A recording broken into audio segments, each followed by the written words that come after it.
Hello दोस्तों। आज के इस एजुकेशनल वीडियो में डिफरेंट ब्लड ग्रुप सिस्टम्स की बात करेंगे और जानेंगे कि ये ब्लड ग्रुप सिस्टम्स क्या है, कौन से blood group systems clinically important हैं और इसे क्यों जानना जरूरी है। साथ ही इनके क्लिनिकल सिग्निफिकेंस पर भी बात करेंगे। ब्लड बैंकिंग से रिलेटेड दूसरे वीडियोस जैसे blood grouping cross matching methods, donation process, component preparations और ट्रांसफ्यूजन रिएक्शन पहले से अपलोड किए जा चुके हैं। अगर आपने नहीं देखा है तो आई बटन पर क्लिक कर रिलेटेड प्लेलिस्ट में जाकर देख सकते हैं। ब्लड ग्रुप सिस्टम पर बात शुरू करने से पहले इसके हिस्टोरिकल एस्पेक्ट को जानना इंटरेस्टिंग होगा। पुराने समय में लोग एनिमल और ह्यूमन ब्लड को लाइफ फोर्स मानते थे, लेकिन सर्कुलेशन सिस्टम और कॉम्पिटिबिलिटी की समझ नहीं होने से इसे पी लेते थे। 1628 में विलियम हार्वे ने सर्कुलेटरी सिस्टम को डिस्क्राइब किया और वहाँ से ब्लड फ्लो और ट्रांसफ्यूजन की बुनियाद पड़ी। 1665 में रिचर्ड लोअर ने दो डॉग्स के बीच पहली बार सक्सेसफुल एनिमल ट्रांसफ्यूजन किया। 1667 में जीन बैप्टिस्ट डेनिस ने लैम्ब ब्लड को ह्यूमन में ट्रांसफ्यूज करने की कोशिश की और सीवियर एडवर्स रिएक्शन से पेशेंट की डेथ हो गई। पहला सक्सेसफुल ह्यूमन ब्लड ट्रांसफ़र 1818 में जेम्स ब्रैंडल ने सिरिंज और क्रूड इंस्ट्रूमेंट की मदद से पोस्टमार्टम हेमरेज पेशेंट के ट्रीटमेंट में किया था। 1901 में लैंड स्टीनर ने आरबीसी सरफेस पे ब्लड ग्रुप एंटीजन ए और बी की खोज की और उसने एबीओ सिस्टम के 3 ब्लड ग्रुप ए, बी और सी बनाए। सी को बाद में ओ ग्रुप कहा गया। अगले साल 1902 में इसमें ए बी ब्लड ग्रुप जोड़ा गया। कॉम्पिटिबिलिटी की और समझ 1940 में आरएच फैक्टर की डिस्कवरी से हुई। एक्सपेरिमेंट के दौरान लैंडस्टीनर और वीनर ने मकाकस रीसस मंकी के ब्लड को रैबिट में इंजेक्ट किया और फिर रैबिट के सीरम को ह्यूमन आरबीसी के साथ मिक्स करने पर पाया कि 85% केस में एग्लूटिनेशन हो रहा है। इससे इन्होंने माना कि रीसस मंकी और ह्यूमन आरबीसी सरफेस पर एक कॉमन फैक्टर है और इसे रीसस और आरएच फैक्टर कहा गया। 1914 में साइट्रेट एंटीकोगुलेंट की डिस्कवरी से ब्लड को स्टोर करने का तरीका मिला और फिर यहाँ से ब्लड बैंकिंग की नींव पड़ी, जिससे वर्ल्ड वॉर 1 में काफ़ी मदद मिली। डिफरेंट एडवांसमेंट से गुजरते हुए आज ब्लड बैंकिंग एक हाईली सोफिस्टिकेटेड फील्ड है, जिसमें surgeries, trauma care, cancer treatment और क्रोनिक डिजीज मैनेजमेंट में क्रूशियल रोल प्ले कर रहे हैं। Presently international society of blood transfusion में 33 ब्लड ग्रुप सिस्टम्स और 300 से ज़्यादा एंटीजन्स लिस्टेड हैं। ब्लड ग्रुप का बेसिस आरबीसी पे मौजूद एंटीजन होते हैं।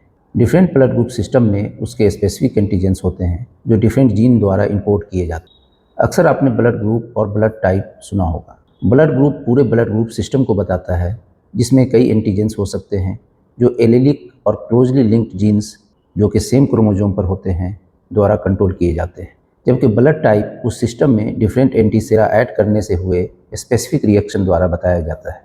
एग्जाम्पल के तौर पर एबीओ एक ब्लड ग्रुप सिस्टम है, लेकिन उसमें ए या बी ब्लड टाइप हो सकते हैं। अब तक के डिस्कशन से ये बात सामने आ चुकी है कि ब्लड ग्रुप का बेसिस आरबीसी सरफेस पर मौजूद एंटीजन होते हैं, जिसे एग्लूटिनोजन भी कहा जाता है। ये एंटीजन शुगर या प्रोटीन मोलेक्युल होते हैं। एग्जाम्पल के तौर पर एबीओ ब्लड ग्रुप सिस्टम में मौजूद ए और बी एंटीजन शुगर मोलेक्युल हैं, जबकि आरएच सिस्टम के एंटीजेंस प्रोटीन हैं। एबीओ और आरएच सिस्टम क्लिनिकली ज़्यादा सिग्निफिकेंट माने जाते हैं और इन्हें मेजर ब्लड ग्रुप सिस्टम्स कहा जाता है। लेकिन इसके अलावा 30 से ज़्यादा ब्लड ग्रुप सिस्टम्स हैं, जैसे Kell, Duffy, Kidd, MNS, Lewis, P, Lutheran, Diego etcetera. इन्हें माइनर ब्लड ग्रुप सिस्टम कहा जाता है और ये रूटीन पर्पस में टेस्ट नहीं किए जाते हैं, पर कभी कभी ये हेमोलिटिक रिएक्शन कर सकते हैं। यहाँ ये बात भी समझने की है कि सभी ग्रुप एक साथ आरबीसी पे मौजूद नहीं होते, लेकिन एक से ज़्यादा ग्रुप एक साथ मौजूद हो सकते हैं, जैसे किसी इंडिविजुअल में एबीओ आरएच के साथ कुछ माइनर सिस्टम जैसे एमएनएस या लुइस सिस्टम भी मौजूद हो। स्क्रीन पर आप कुछ इंपॉर्टेंट ब्लड ग्रुप सिस्टम्स और उसमें मौजूद एंटीजेंस को देख सकते हैं, जैसे एबीओ में ए और बी एंटीजन, आरएच सिस्टम में डी, सी, ई एंटीजन, एमएनएस में एम, एन, एस और डफी में FYA, FYB एंटीजेंस एक्सेट्रा। अब ये सवाल आपके सामने ज़रूर आना चाहिए कि ब्लड ग्रुप सिस्टम में अगर एंटीजेंस हैं तो ये ट्रांसफ्यूजन के लिए जानना ज़रूरी क्यों है और दूसरे ग्रुप्स के ब्लड देने से ये रिएक्शन कैसे करते हैं। एग्लूटिनेशन और क्लम्पिंग के लिए ज़रूरी एंटीबॉडी या एग्लूटिनेंस कहाँ से आते हैं। जैसा कि हम जानते हैं, बाहरी एंटीजन के एक्सपोजर होने से हमारा इम्यून सिस्टम उस एंटीजन के खिलाफ एंटीबॉडी बना लेता है। एबीओ, लुइस, एमएनएस और पी सिस्टम में एंटीबॉडी ब्लड एंटीजन से एक्सपोजर हुए बैगर ही बन जाते हैं। क्योंकि एंटीजन ए और एंटीजन बी जैसे सब्सटेंस हमारे एनवायरनमेंट में माइक्रो ऑर्गेनिजम्स और फूड एट्सेट्रा में मिलते हैं और इनसे एक्सपोज होने पर एंटीबॉडी बन जाते हैं। जैसे न्यूबॉर्न्स के सीरम में शुरू में एंटीबॉडी ए और एंटीबॉडी बी नहीं मिलते हैं, लेकिन 3 से 6 महीने में बन जाते हैं। फूड और माइक्रो ऑर्गेनिज्म से जब न्यूबॉर्न एक्सपोज होता है तो इम्यून सिस्टम ए या बी में जो एंटीजन नहीं होते हैं उसे बाहरी मानते हुए उसके अगेंस्ट एंटीबॉडी बना लेता है। इसलिए इन्हें नेचुरली ऑक्यूरिंग एंटीबॉडी कहा जाता है और यह आमतौर पर आईजीएम होते हैं। एंटीबॉडी एलोएंटीजेंस के अगेंस्ट बनते हैं जो उस इंडिविजुअल्स में मौजूद नहीं होते हैं पर दूसरे में मिलते हैं। जैसे ए ग्रुप के पर्सन में बी एंटीजन नहीं होते हैं तो उसमें बी एंटीबॉडी बनते हैं। इसे लैंड-स्टीनर लॉ से समझा जा सकता है। RH एंटीजन स्पेसिफिक प्रोटीन होते हैं जो आरबीसी मेम्ब्रेन का पार्ट होते हैं और एनवायरनमेंट में मौजूद नहीं होते हैं। इसीलिए RH नेगेटिव इंडिविजुअल के सीरम में नॉर्मली नेचुरली ऑक्यूरिंग एंटीबॉडी नहीं बनते हैं। ये RH नेगेटिव पर्सन में पॉजिटिव ब्लड के ट्रांसफ्यूजन या RH नेगेटिव मदर में प्रेगनेंसी के बाद एंटीजन के एक्सपोजर के बाद बनते हैं। इसलिए इन्हें एक्वायर्ड एंटीबॉडी कहा जाता है और आमतौर पर यह IgG होते हैं। RH, K, डफी और किड सिस्टम बी में एंटीजन के अगेंस्ट में बनने वाले एंटीबॉडीज इसके एग्जाम्पल हैं। इस जनरल इंट्रोडक्शन के बाद particularly ABO blood group system की बात करते हैं। ABO सिस्टम काफ़ी सिग्निफिकेंट माने जाते हैं और ह्यूमन ब्लड ट्रांसफ्यूजन और ऑर्गन ट्रांसप्लांटेशन के लिए जानना ज़रूरी होते हैं। A और B एंटीजन न सिर्फ RBC बल्कि प्लेटलेट, इपिथेलियम इत्यादि सेल पर भी मिलते हैं। साथ ही इस सिस्टम में सीरम में एंटी-A या एंटी-B एंटीबॉडी मिलते हैं। ABO ब्लड ग्रुप सिस्टम में A और B एंटीजन के बेसिस पर इसे 4 blood types A, B, AB और O में कैटेगराइज किया जाता है। ग्रुप पर्सन में RBC पर A एंटीजन प्रेजेंट होते हैं और साथ ही उसके प्लाज्मा में एंटी-B एंटीबॉडी मिलते हैं। ग्रुप B इंडिविजुअल में RBC पर B एंटीजन और प्लाज्मा में A एंटीबॉडी होते हैं।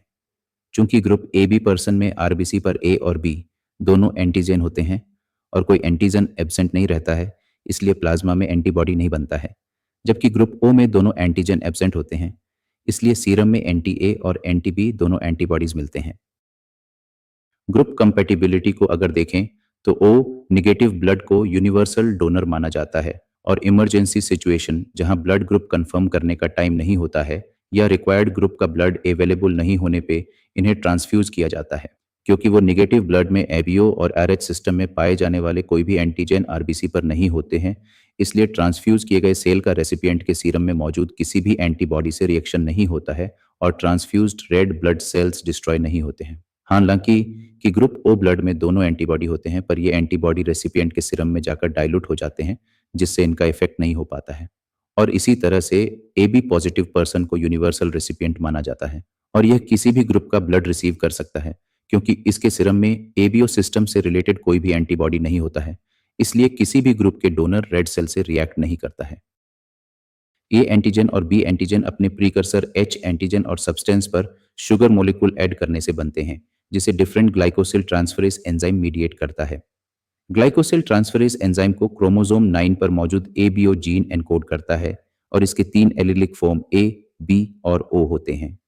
A और B डोमिनेंट एलील होते हैं, जबकि O रिसेसिव एलील हैं और होमोजाइगस स्टेट यानी दोनों लोकाई पर O एलील होने से ही एक्सप्रेस होते हैं। A और B एलील को डोमिनेट रिलेशनशिप रखते हैं, यानी एक लोकाई पर A एलील और दूसरे पर B एलील प्रेजेंट रहने पर दोनों यानी AB के तौर पर एक्सप्रेस होते हैं। फिगर में ABO रिलेटेड जीन के इनहेरिटेंस पैटर्न को समझा जा सकता है। इनहेरिटेंस पैटर्न में कई तरह के जीनोटाइप जो एक ही जीन के एलिलिक डिफरेंस से होते हैं, एक तरह के कैरेक्टरिस्टिक या फिनोटाइप शो कर सकते हैं। जैसे AO, AA genotype phenotypically A group में एक्सप्रेस होते हैं। ABO ब्लड ग्रुप सिस्टम को 3 जीन जो अलग अलग लोकाई पर प्रेजेंट होते हैं कंट्रोल करता है, जिसमें ABO जीन, H जीन और SI जीन है। ABO जीन 9 क्रोमोसोम पर होता है जो H सब्सटेंस से A एंटीजन और B एंटीजन बनने में जरूरी एंजाइम बनाता है।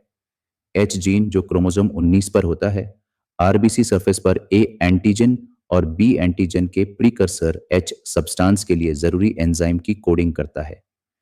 SI जीन भी क्रोमोसोम 19 पर रहते हैं, जो H सब्सटेंस को RBC सरफेस पर नहीं बल्कि सेक्रेशन जैसे सलाइवा मिल्क में मौजूदगी को तय करता है और इससे सिक्रेटर स्टेटस डिसाइड होता है। प्रीकर्सर आरबीसी के सरफेस पर बहुत सारे glucose, galactose, N acetyl glucosamine और गैलेक्टोज सीक्वेंस वाले ओलिगोसेक्राइड मौजूद होते हैं।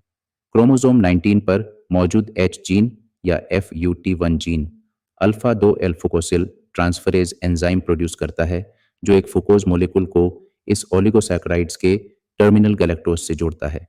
इस बदलाव से H एंटीजन और H सब्सटेंस बनते हैं। इसी H एंटीजन में फर्दर शुगर मॉलिक्यूल ऐड होने से A और B एंटीजन बनते हैं। सीक्रेटर जीन और FUT2 जीन भी क्रोमोसोम 19 पर होते हैं, लेकिन यह RBC सरफेस की बजाय बॉडी सिक्रीशंस जैसे plasma, saliva, tears, milk etcetera में सॉल्युबल H एंटीजन प्रोड्यूस करते हैं, जिससे फर्दर सॉल्युबल A और B एंटीजन सिक्रीशंस में बनते हैं। 80% लोगों में H, A और B एंटीजन सिक्रीशंस में मौजूद होते हैं और इन्हें सिक्रीटर कहा जाता है। 20% इंडिविजुअल्स में सिक्रीटर जीन के होमोलॉगस रिसेसिव एलील होते हैं, जो कोई एंटीजन प्रोड्यूस नहीं करते हैं, उन्हें नॉन सिक्रीटर कहा जाता है। ए ब्लड ग्रुप वाले इंडिविजुअल में H एंटीजन से A एंटीजन बनते हैं, क्योंकि उनके क्रोमोसोम 9 पर मौजूद ABO जीन में A एलील होते हैं, जो N acetyl galactosamine transferase enzyme produce करते हैं, जो H सब्सटेंस के गैलेक्टोज टर्मिनल पर एक एन एसिटाइल गैलेक्टोसामिन शुगर जोड़ता है। इस बदलाव के बाद इसे A एंटीजन कहा जाता है। इसी तरह से ग्रुप बी इंडिविजुअल में क्रोमोसोम 9 पे मौजूद ABO जीन के B एलील होते हैं, जो एंजाइम डी गैलेक्टोसिल ट्रांसफरेज को एनकोड करता है। ये एंजाइम H एंटीजन पर गैलेक्टोज जोड़ता है, जिससे भी एंटीजन बनता है। AB ग्रुप ABO जीन के A और B एलील कोडोमिनेंटली एक्सप्रेस होते हैं, इसलिए कुछ H एंटीजन A एंटीजन और कुछ B एंटीजन में कन्वर्ट होते हैं, इसलिए AB ग्रुप एंटीजन मिलते हैं। O ग्रुप इंडिविजुअल में ABO जीन के होमोजाइगस रेसेसिव एलील होते हैं, जो कोई भी इफेक्टिव एंजाइम प्रोड्यूस नहीं करते हैं, जिससे H एंटीजन, A एंटीजन या B एंटीजन में कन्वर्ट नहीं हो पाते हैं। इसलिए O ग्रुप में RBC की सरफेस पर सिर्फ H एंटीजन मिलते हैं। बॉम्बे ब्लड ग्रुप एक रेयर ब्लड ग्रुप है, जिसमें H जीन के होमोजाइगस रिसेसिव एलील होने की वजह से H एंटीजन नहीं बनते हैं। H एंटीजन नहीं रहने से फर्दर A और B एंटीजन भी नहीं बनते हैं। ब्लड ग्रुपिंग करने पर ये O ग्रुप दिखाते हैं, पर रिवर्स ग्रुपिंग में ये अलग रिजल्ट शो करते हैं, क्योंकि बॉम्बे ब्लड ग्रुप के सीरम में एंटीबॉडी A, एंटीबॉडी B और साथ ही एंटीबॉडी H भी होते हैं, जो O ब्लड ग्रुप में नहीं मिलते हैं। बॉम्बे ब्लड ग्रुप किसी भी ब्लड ग्रुप के साथ कंपैटिबल नहीं होते हैं, इसीलिए इन्हें सिर्फ बॉम्बे ग्रुप वाले का ही ब्लड दिया जा सकता है। इसीलिए हर O ग्रुप वाले पर्सन को प्रिकॉशन के तौर पर बॉम्बे फिनोटाइप के लिए स्क्रीन कर लेना चाहिए, ताकि इमरजेंसी सिचुएशन में परेशानी न हो। ABO सिस्टम में मौजूद A एंटीजन और B एंटीजन के क्वांटिटेटिव और क्वालिटेटिव वेरिएशन से डिफरेंट सब ग्रुप होते हैं। A एंटीजन के सिग्निफिकेंट सब ग्रुप A1 और A2 है। A1 सब ग्रुप वाले पर्सन में एंटीजन के नंबर RBC पर नॉर्मल होते हैं, जबकि A2 सब टाइप में RBC पे एंटीजन की संख्या कम होती है, जिससे टेस्ट के दौरान ये वीक और लेट एग्लूटिनेशन शो करते हैं। इसको डिफरेंशिएट करने के लिए एंटी A1 लैक्टीन यूज करते हैं, जो सिर्फ A1 सेल के साथ रिएक्शन दिखाता है। साथ ही कुछ A2 इंडिविजुअल में A1 के खिलाफ एंटीबॉडी मिल सकते हैं, जो A1 ब्लड रिसीव करने पर ट्रांसफ्यूजन रिएक्शंस करते हैं। इस तरह से अगर सब ग्रुप को कंसीडर करें तो A को A1, A2 और AB को A1B और A2B सब टाइप में कैटेगराइज कर सकते हैं। ABO सिस्टम के बाद RH सिस्टम को ब्लड ट्रांसफ्यूजन के लिए इंपॉर्टेंट माना जाता है। RH सिस्टम ज़्यादा कम्प्लेक्स सिस्टम है, क्योंकि इसमें 50 से ज़्यादा टाइप्स के एंटीजन रिकॉर्ड किए गए हैं, जिसमें 5 एंटीजन्स कॉमन है, जिन्हें capital D, capital C, small c, capital E, small e से डिनोट किया जाता है। D एंटीजन क्लिनिकली ज़्यादा सिग्निफिकेंट माने जाते हैं, क्योंकि यह ज़्यादा कॉमन और इम्यूनोजेनिक होते हैं। इसके प्रेजेंस के बेसिस पे RH सिस्टम को पॉजिटिव और निगेटिव में टाइप किया जाता है। स्मॉल c और E की तरह स्मॉल d नहीं होते हैं, बल्कि इन्हें कभी कभी D नेगेटिव फिनोटाइप के लिए यूज़ किया जाता है। RH एंटीजन और फैक्टर्स के एक्सप्रेशन के लिए RH रिलेटेड एंटीजन की भी ज़रूरत पड़ती है, और इन्हें कॉम्बिनेशन में RH प्रोटीन फैमिली कहा जाता है। RH फैक्टर और एंटीजन्स को दो क्लोजली रिलेटेड जीन जो क्रोमोसोम 1 पे मौजूद होते हैं इनकोड करते हैं, RHD जीन, D एंटीजन और RHCE जीन। बाकी चारों एंटीजन्स जैसे capital C, small c, capital E, small e को इनकोड करता है। RHCE के डिफरेंट एलील जैसे RH small c small e, RH small c capital E, RH capital C small e और RH capital C capital E होते हैं, जिनमें से कोई एक ही एलील इनहेरिट करता है। आरएचडी जीन के एलील में आरएचडी जो डी एंटीजन बनाता है, साथ ही डिलीटेड आरएचडी और म्यूटेटेड आरएचडी एलील हो सकते हैं जो डी एंटीजन प्रोड्यूस नहीं करते हैं। क्रोमोसोम पेयर में होते हैं जिनमें एक मदर से और एक फादर से इनहेरिट होते हैं जो एक दूसरे के हेप्लोटाइप्स कहे जाते हैं। आरएचडी जीन जो एंटीजन डी प्रोड्यूस करते हैं यानी पॉजिटिव हेप्लोटाइप को कैपिटल आर से डिनोट किया जाता है, और म्यूटेटेड या एब्सेंट जीन जो डी एंटीजन प्रोड्यूस नहीं करते हैं को स्मॉल आर से रिप्रेजेंट किया जाता है। आरएचडी और आरएचसी ई के डिफरेंट एलील के पॉसिबल 8 कॉम्बिनेशन होते हैं जिन्हें आसानी के लिए R1, R2, R0, RZ, small R, R prime, R double prime और RY से डिनोट करते हैं, जिसे दिए गए टेबल में देखा जा सकता है। जैसे RH D plus RH capital C small E combination को कैपिटल R1 से डिनोट करते हैं। एग्जाम्पल के तौर पर सामने दिए गए फिगर में देख सकते हैं कि मदर का हेप्लोटाइप R1 है, जबकि फादर का हेप्लोटाइप R2 और स्मॉल r है। बच्चे में मदर से R1 और फादर से R2 हैप्लोटाइप इनहेरिट होने से सभी कॉमन एंटीजेंस एक्सप्रेस हो रहे हैं। डी एंटीजन काफ़ी इम्यूनोजेनिक नेचर के होते हैं। जैसा कि पीछे देख चुके हैं, एबीओ सिस्टम में नेचुरली ओक्योरिंग एंटीबॉडी मिलते हैं और आरएच सिस्टम में नेचुरली नहीं, पर आरएच नेगेटिव इंडिविजुअल में डी एंटीजन के एक्सपोजर के बाद एंटी डी एंटीबॉडी बन जाते हैं। इसीलिए ब्लड ट्रांसफ्यूजन के लिए एबीओ और आरएच दोनों सिस्टम को देखना ज़रूरी होता है।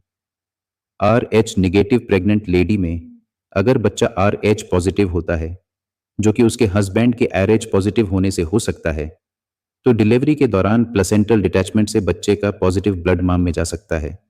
चूंकि मां में RH एंटीजन नहीं है, इसलिए उसके अगेंस्ट में एंटीबॉडी यानी एंटी-डी बन जाता है। दूसरे प्रेगनेंसी में ये IgG एंटीबॉडी प्लासेंटा से क्रॉस कर बच्चे में चले जाते हैं और बच्चे के RH पॉजिटिव ब्लड के साथ बाइंड कर जाते हैं, जिससे हेमोलिटिक डिजीज ऑफ फीटस और न्यूबॉर्न हो सकता है। हेमोलिसिस की वजह से बच्चे के ब्लड में इरिथ्रोब्लास्ट दिखते हैं, इसलिए इसे इरिथ्रोब्लास्टोसिस फेटिलिस कहते हैं। सीवियर कंडीशन में बच्चे की डेथ भी हो सकती है। इससे बचने के लिए RH नेगेटिव लेडी में प्रेगनेंसी या एबॉर्शन के बाद 72 घंटे के अंदर एंटी-डी इम्यूनोग्लोब्युलिन देते हैं, जिससे बच्चे के ब्लड से आए एंटीजन न्यूट्रलाइज हो जाते हैं, जिससे एंटीबॉडी नहीं बन पाते हैं। अब यह सवाल उठता है कि प्रेगनेंसी में एबीओ इनकम्पैटिबिलिटी डेंजरस क्यों नहीं माना जाता है। एंटी ए और एंटी बी IgM नेचर के होते हैं, जो बड़े मॉलिक्यूल होने की वजह से प्लासेंटा से क्रॉस नहीं करते हैं। यहाँ तक कि O नेगेटिव मदर को RH इनकम्पैटिबिलिटी के केस में प्रोटेक्शन मिलता है, क्योंकि अगर चाइल्ड का AB और AB ग्रुप का ब्लड मदर को जाता भी है, तो एंटी ए और एंटी बी एंटीबॉडी चाइल्ड के बी एंटीजन से बाइंड कर लेते हैं और उस RBC को डिस्ट्रॉय कर देते हैं, जिससे एंटीबॉडी बनने के लिए RH पॉजिटिव सेल नहीं बचते हैं। डी एंटीजन के वीकर एक्सप्रेशन से DU वेरिएंट्स बनते हैं, जो नॉर्मल टेस्ट में निगेटिव शो करते हैं, पर स्पेशल DU टेस्ट करने पर पॉजिटिव रिजल्ट शो करते हैं। इसके क्लिनिकल सिग्निफिकेंस की बात करें तो RH नेगेटिव पर DU पॉजिटिव इंडिविजुअल का ब्लड RH पॉजिटिव इंडिविजुअल को ही दिया जाता है, पर इसे ज़रूरत पड़ने पर RH नेगेटिव ब्लड दिया जाता है, यानी DU पॉजिटिव इंडिविजुअल डोनर के तौर पर RH पॉजिटिव और रेसिपेंट के तौर पर RH नेगेटिव माने जाते हैं। Partial D variants incomplete D antigen होते हैं, जो RH पॉजिटिव की तरह रिजल्ट दिखाते हैं, लेकिन पॉजिटिव ब्लड ट्रांसफ्यूजन के बाद इनमें अक्सर एंटी-डी एंटीबॉडी बन जाते हैं। एक सवाल ये भी है कि क्या कभी ब्लड ग्रुप चेंज हो सकते हैं? जवाब है हाँ। ब्लड ग्रुप कुछ कंडीशन में परमानेंटली और कुछ कंडीशन में टेम्पोरेरीली चेंज हो सकते हैं। जैसे बोन मैरो ट्रांसप्लांट के बाद ब्लड टाइप चेंज हो सकता है। कुछ अक्यूट माइलॉइड ल्यूकीमिया के केस में टेम्पोरेरीली ब्लड ग्रुप अल्टर हो सकता है। मैलिग्नेंसी या ऑटो इम्यून डिजीज में कुछ एंटीजेन के एडिशन या सप्रेशन से भी ब्लड टाइप अलग दिखा सकते हैं। कभी कभी इंटेस्टीन के बैक्टीरियल इन्फेक्शन में ए एंटीजन ऑल्टर होकर बी एंटीजन की तरह दिखते हैं। इसे एक्वायर्ड बी फिनोमेनन कहा जाता है, जिससे A blood type individual B group दिखा सकते हैं। कभी कभी ए बी इंडिविजुअल में ओ ग्रुप के मैसिव ब्लड ट्रांसफ्यूजन से भी temporarily original blood group suppress हो सकते हैं। रिसर्च से यह भी देखा गया है कि कुछ खास ब्लड ग्रुप किसी खास डिजीज या इन्फेक्शन से प्रोन या प्रोटेक्टेड होते हैं।